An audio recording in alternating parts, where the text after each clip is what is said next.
ne suka saka mu muka bar gari.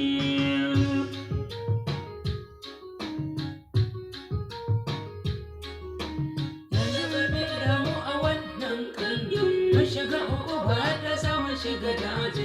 Mazan mutane sai dabbobi ne a daji. Mazan arewa yamma ko ina a daji. Ba alamun wani sauyin yanayi. Zahar za a rage mata sanyi.